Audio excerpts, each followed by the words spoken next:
Kita buka dengan informasi pertama, Saudara. Cuaca buruk yang melanda perairan Aceh sejak 4 hari terakhir menyebabkan aktivitas penyeberangan Ulele Sabang dihentikan sementara.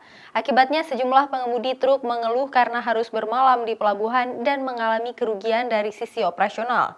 Mereka harus menunggu giliran antrean karena kapal pengangkut barang hanya ada satu yang dioperasikan mulai hari ini. Puluhan truk material masih mengantre di dermaga Pelabuhan Ulele, Banda Aceh karena tidak bisa berangkat akibat cuaca buruk yang melanda perairan Aceh sejak 4 hari terakhir.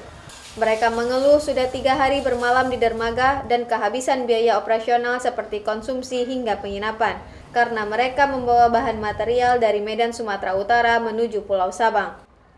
2 malam, Kak. Ini kenapa Bang nggak berangkat? Katanya cuaca buruk. Nanti udah 3 hari, 2 hari. Oke. Kalau kata pengurus ini, tadi Senin belum begitu berangkat katanya.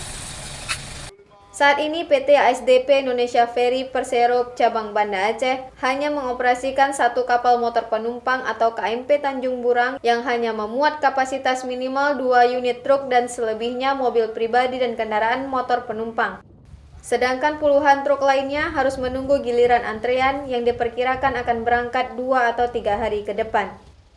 Namun karena cuaca buruk, kapal motor penumpang ini hanya melakukan 1 kali trip penyeberangan karena mengingat gelombang tinggi mencapai 3 meter. Selain itu juga demi menjamin keselamatan penumpang. Ini karena cuaca tidak mendukung, jadi memang kita batasin ya. Dalam arti kita tidak bisa mengangkut truk ini karena cuaca tidak mendukung. Sehingga untuk hari ini kita stop truk yang bermuatan, kita utamakan yang bawa sembako dulu.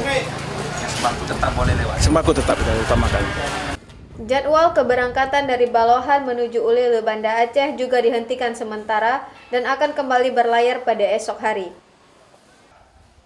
Nova Misdayanti, Kompas TV, Banda Aceh.